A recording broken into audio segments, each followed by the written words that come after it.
Now let's look at this particular question on Cox regression. We know that Cox regression is more of a semi-parametric kind of a model, wherein we are talking about the estimation of a hazard function using a time period t and the various covariates. So there are various z's which we call them as covariates, and the t being a function of time. So we are simply saying that this is the hazard rate at time t, and out of which we are taking h naught. We are expressing this hazard rate at time t in the form of h naught of t multiplied by e to the power of the beta zi to the power t, zi transpose. So here all we are simply going ahead with is, here we are talking of all the various zi's being the different covariates, and betas, the different betas are the parameters that are associated with this particular regression function that we are going to get. And this is what we called as the baseline hazard function. That is the typical way we have defined the Cox regression. Now what we are simply saying is, a farmer is concerned that he is losing a lot of his birds to a predator and decides to build a new enclosure using a tall fencing. The fencing is expensive and he can't afford to build a large enough area for all his birds, so he decides to put half of his birds in the new enclosure and leave them in the others in the existing one. He is convinced that the new enclosure is an improvement, but has asked an actuarial student to determine whether the new enclosure will result in an increase in the life expectancy of his birds. So the person had used a Cox proportional hazard model until a bird is killed by to find out the duration until a bird is killed by a predator, and he has come out with the following parameters. So bird wise there was a parameter saying the parameter, so it has been taken that the parameter estimate is 0 for the bird with an variance of 0. For a duck, the parameter value came out to minus 210, variance is this much. Goose, it is 0.075 with a variance of 0.004. And similarly, enclosures wise, the old enclosure is taken as a baseline. So for the new enclosure, we have got a parameter value of 0.125 with a variance of 0.0015, and remain similarly with respect to sex. The base was taken as a female, and for the male the parameter estimate has come out to zero point 0.2 with a variance of 0.0026. So here when we talk about the baseline hazard, the features of the bird to which the baseline hazard applies, here we are wherever the parameter estimate is 0, because this entire e to the power of beta zi of t, where betas are all zeros, this entire summation is going to become 0. That means the baseline hazard is applying to that particular scenario which has all zeros for all the parameters. So a chicken with which is in an old cage, old enclosure, and a female chicken. So a female chicken which is in an old enclosure is what is being referred to as the baseline hazard function. Then when we are talking about the next situation, define the associated covariate and the 95% see, when I am talking about the various covariates here, okay, I can define z1, the z1 equal to 1, I can point it for a duck, otherwise 0. If it is any other bird, I'll associate z1 to 0. That's one covariate. I can define z2 equal to 1 if it is a goose, else 0. If it is any other bird, I'll make it as 0. Z3 I'll define as a covariate whose value is 1 if it is in a new enclosure and 0 if it is in an old enclosure. Similarly, Z4 I'll treat it as 1 if it is a male bird and 0 if it is a female kind of a bird. So wherever all zeros female, old, chicken is what is typically coming out as the baseline hazard, and even my associate covariate. There are 4 covariates for this particular mechanism, wherein all these 4 are being considered as different covariate. And now if I have to find out the 95% confidence interval for each of these 4 covariates, so let me just take the parameter estimates for each of them along with the variance.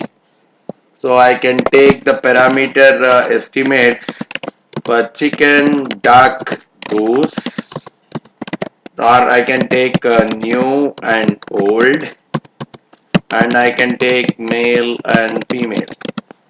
Now the parameter estimates here is 0, here it is minus 0.21, here it is 0.075, whereas here it is 0.125 and a 0, here I have 0.2 and a 0.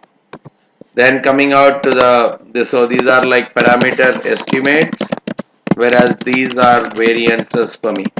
So the variances are 0, 0.002, 0.004. Then for old new it is 0.0015 and this is a 0. And for male it is 0.0026 and it's a 0. Now if I want to find out the 95% confidence interval, I'm just assuming going with a normal distribution. The 95% confidence interval for the parameter is nothing but the value of the parameter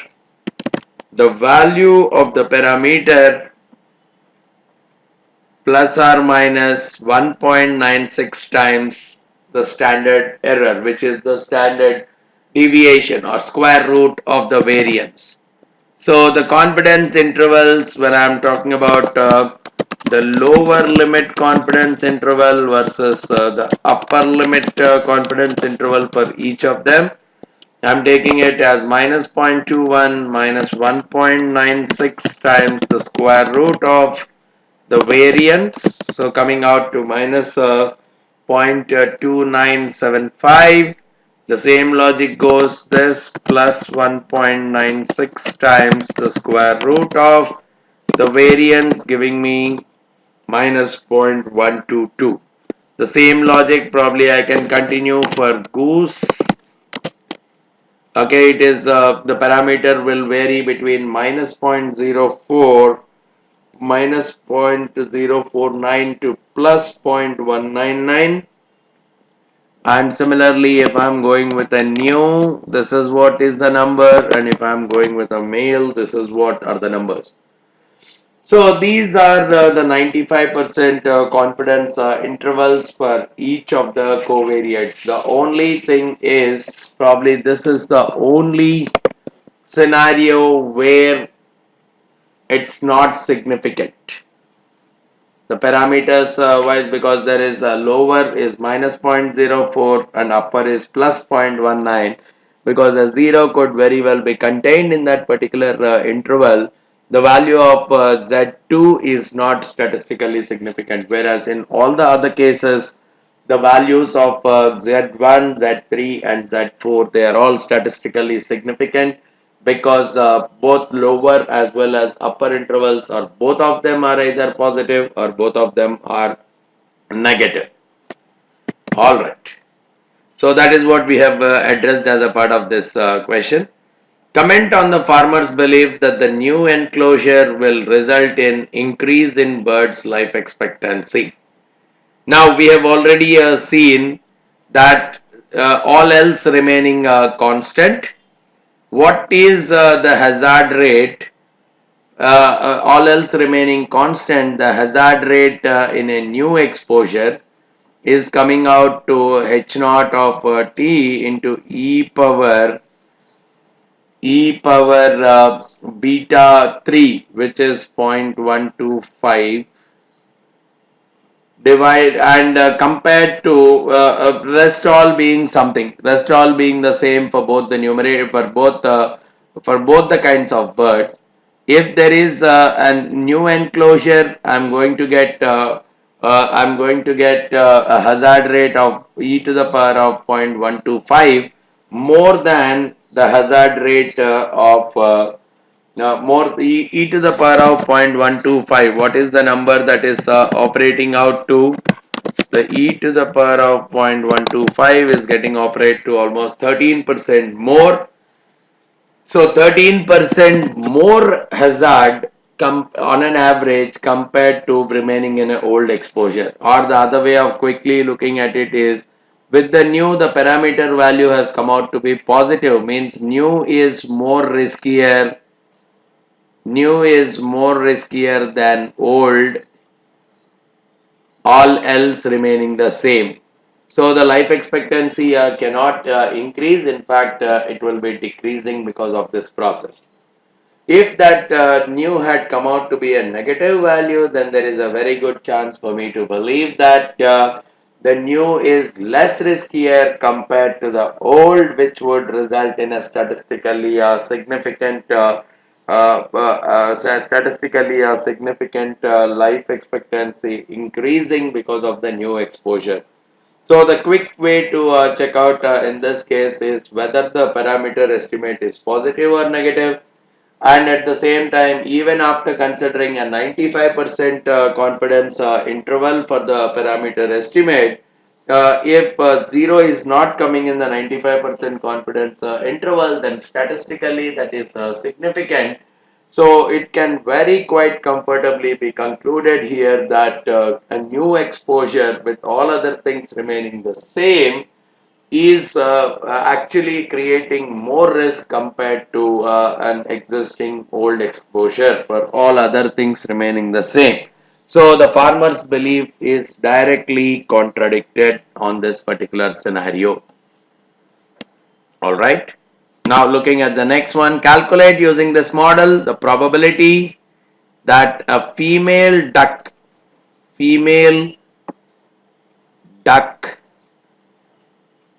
in the new enclosure has been killed by a predator at the end of 6 months, given that the probability that a male goose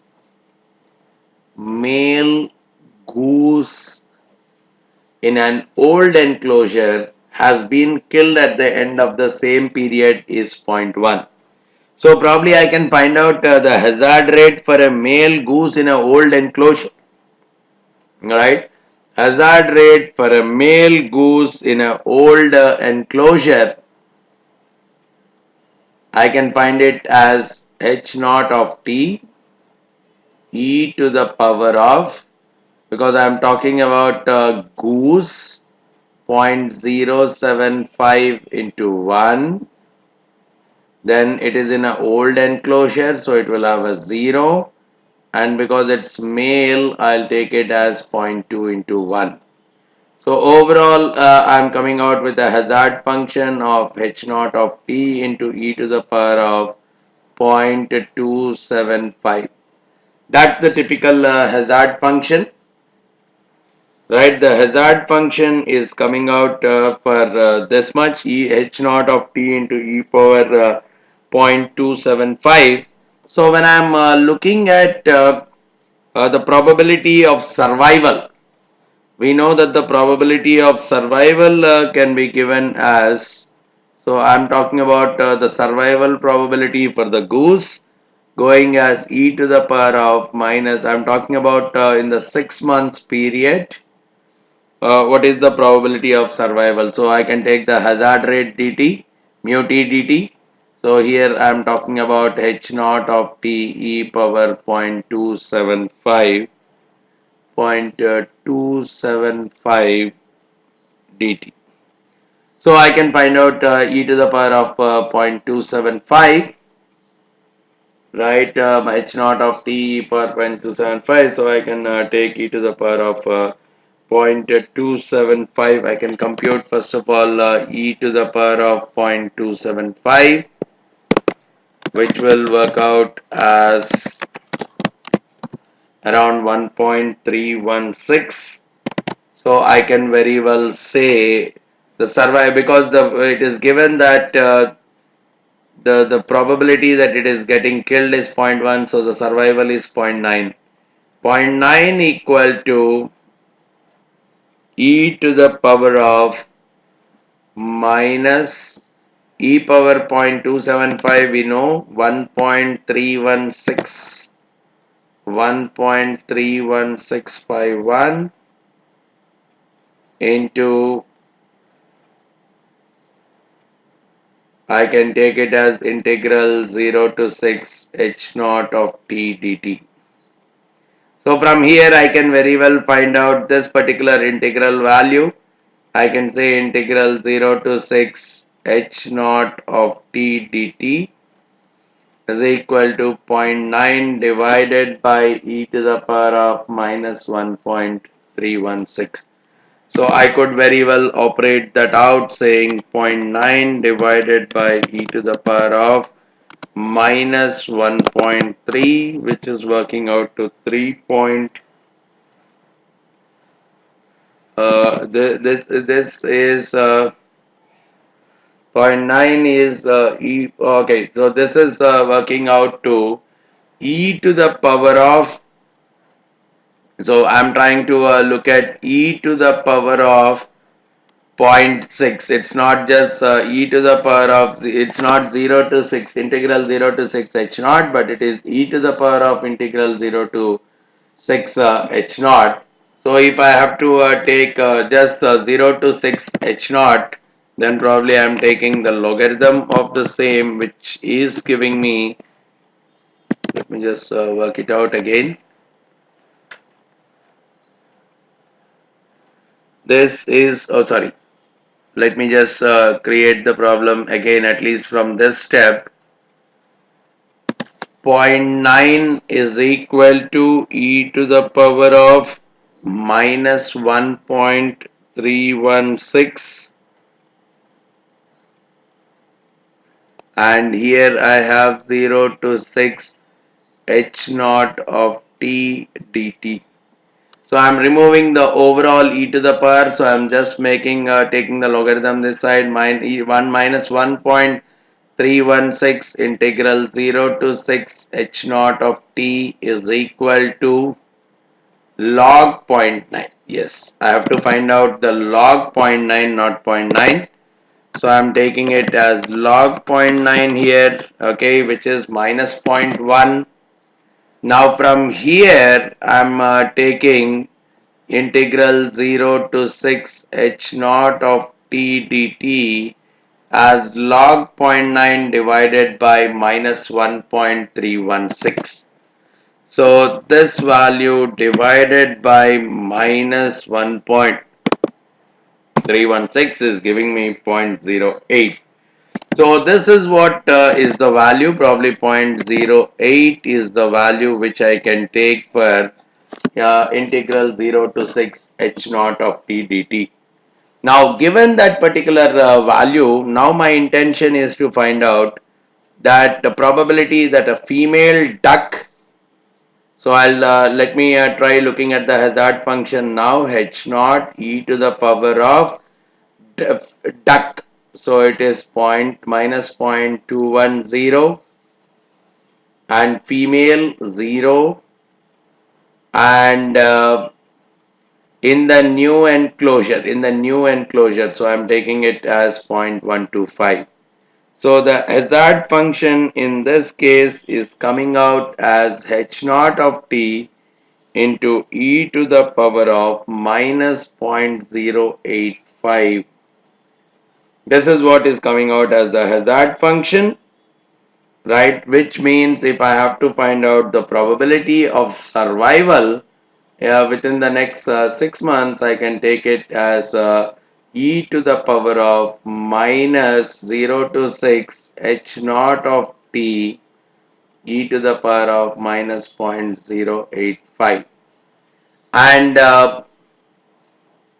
we know here integral 0 to 6 h naught of t is 0.08, right? H naught of t is 0.08.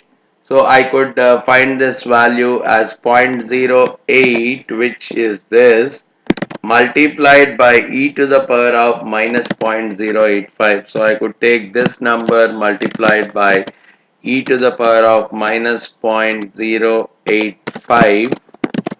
So this could be coming out, and all that I would raise to the power of e to the power. So I am taking the e to the power of that particular number, giving me I'm trying to find out e to the power of minus. Okay, I need the minus of that. So e to the power of minus of this is giving me the survival function. So the whole thing has come out to 0.07.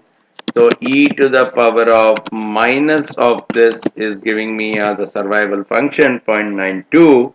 So the probability that it is being dead during that period is giving me somewhere around 0.07, which is like 7% chance that this particular female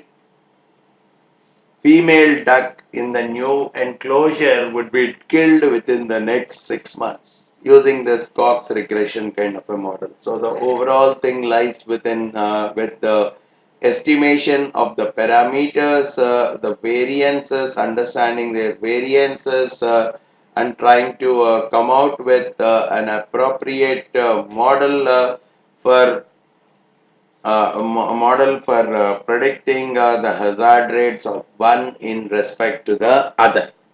That is what is one of the prime usages of the Cox regression model. Alright, let's look at a Cox regression related example where we are more or less focusing on the likelihood ratio kind of a test. We will look at likelihood ratio test also, likelihood ratio statistic, to do the testing with respect to this Cox regression. Just go through this numerical, and based on this we'll try to address the questions that are given below. A study is made of the impact of regular exercise and gender. So two factors being looked at, exercise and gender, on the risk of developing heart disease among 50 to 70-year-old. A sample of people is followed from exact age 50 years until either they develop a heart disease or they attain the age of 70 years. The study uses a Cox regression model. Fair enough. List the reasons why Cox regression model is more suitable. Okay, when do we typically use Cox regression model? Cox regression model is like a semi-parametric kind of a model. We know that. Right, another important characteristic that is associated with the Cox regression, if at all I have to find out the hazard at a particular point, we are simply talking of the baseline hazard, which is dependent on time period t, and e to the power of, I am going ahead with various zi's, which are the different covariates. So we can really take into consideration the multiple factors, and at the same time I can ensure that the overall hazard is always positive. That's one primary reason why I can look at the Cox model. And probably when I am working with any statistical software package, whether it is SPSS or SAS or any other statistical package, I see Cox regression being inbuilt as a part of that particular statistical package. That's one more reason why Cox regression becomes more and more handy to fit in these kind of models. And just by the observations of the data, right, we have actually looked at various people collected the data regarding them, and based on that we are able to fit the model. So just like any other regular regression model, I am able to look at the observations, and based on the observations I am able to find out the parameters, or I am able to fit up the model by working backwards in terms of looking at the data and from them deriving the parameters. So which means the overall shape of the function, I'm not going with any biased predefined kind of a shape. So we are getting more and more flexibility in terms of using this particular model. And even censored kind of a data can quite comfortably be handled using this Cox regression model. And what we are seeing here is after 70 the lives are censored off. So in this kind of an example, wherever we find some kind of censoring present, it's better to go with Cox regression model. So because of all these reasons, I see that Cox regression is more and more appropriate, and people with different covariates, I can identify the hazard levels of the different people with different covariates, because I'm more interested in two different aspects having an impact on the disease. So I'm looking at regular exercise as well as the gender. So here, whatever are the hazards of the individuals having different values of the covariates, we are creating them as proportional. So all else remaining the same, what is the impact of having one additional parameter vis-a-vis the other one? So that is one of the prime reasons, again, Cox regression models become more and more handy for us. Alright, let's look at a slightly different aspect of this question. The investigator defined the two covariates, Z1 equal to 1 if male, 0 is female. Z2 equal to 1 if it takes regular exercise and 0 otherwise. So basically, what is the baseline hazard here? Wherever the zeros are associated, that is what we call as the baseline hazard. So a female who does not do regular exercise, who does not perform regular exercise, is what is the baseline hazard for this particular model.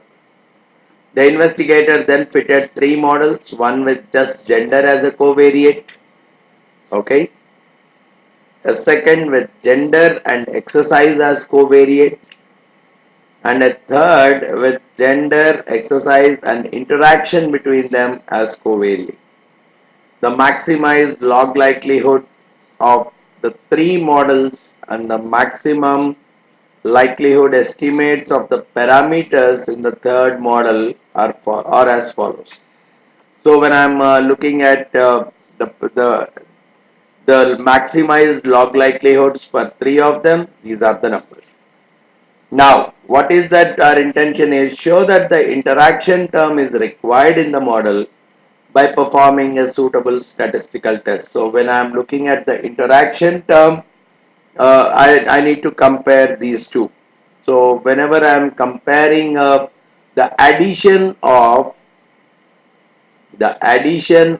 one additional parameter to the model, if at all I have to check out, it is better that I depend on likelihood ratio statistic, as we have discussed in the conceptual aspect. I'll go ahead with the likelihood ratio statistic for the same, and it is so probably I'll take the maximized log likelihood that is associated with gender and exercise alone, and I will compare it with respect to the maximized log likelihood that has come out for gender, exercise and even the interaction between the two. So that is where I can use the statistic first of all, which is the -2 times the difference in the maximized log likelihoods. So it is coming out as the difference between whatever was without the addition, -1250, and I subtract whatever was with the addition, which is minus 1246. So it is coming out to minus 2 times minus 4, working out to plus 8. So maximized log likelihood is coming out to plus 8, right? So whenever I am doing the statistical test with respect to the likelihood ratio test, so what we are making as a null hypothesis is the interaction term, the impact of the interaction term, the additional term is 0. So we are looking at a chi-squared statistic. This is compared with a chi-squared distribution with 1 degree of freedom. The chi-square distribution with 1 degree of freedom at 5% level of significance, right? I can look at the chi-square with 1 degree of freedom at 5% level of significance. I can look at it as chi-inverse 5% and 1 degree of freedom, working out to 3.84, whereas my actual the maximized log likelihood came out as 8. So the maximized log likelihood is greater than the critical value. The critical value is just 3.84, but maximized log likelihood value is coming out to 8.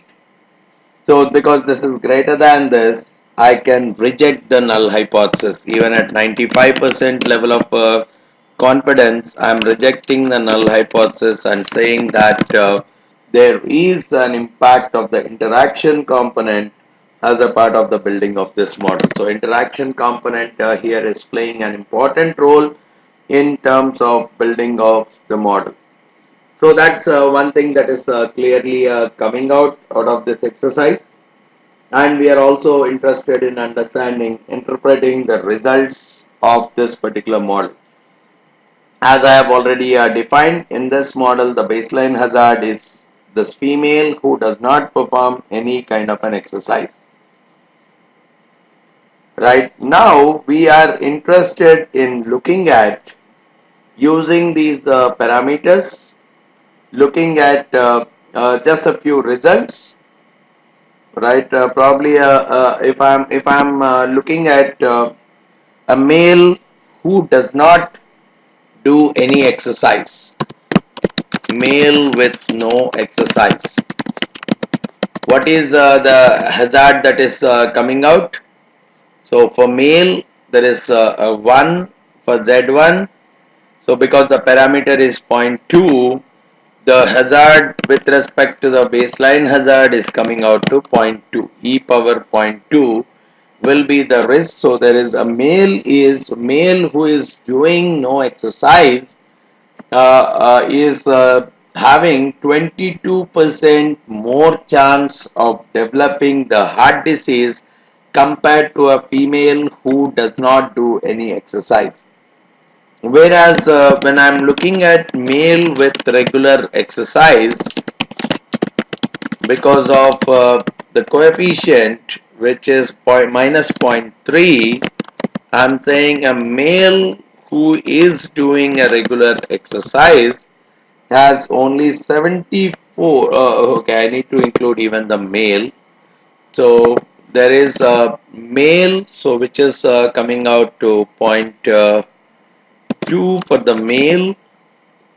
So let me just male.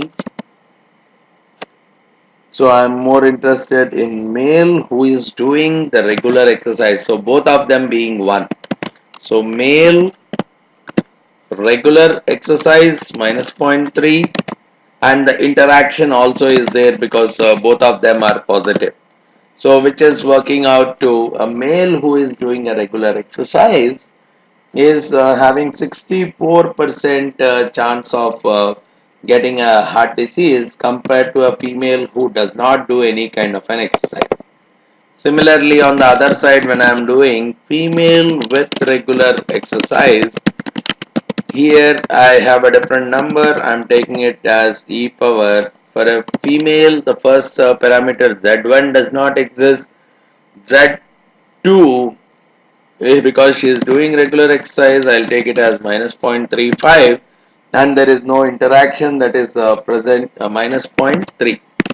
I'll take minus 0.3, and because there is no interaction that is existing, what we are saying is if a female is doing a regular exercise, there is a 74% chance of developing a heart disease come in comparison with a female without any regular exercise. So basically, these are some of the numbers that are coming out, which clearly say that the males who do not do any kind of an exercise, they are developing a very heavy heart disease compared to females, almost 22% higher chance of developing a heart disease compared to the female.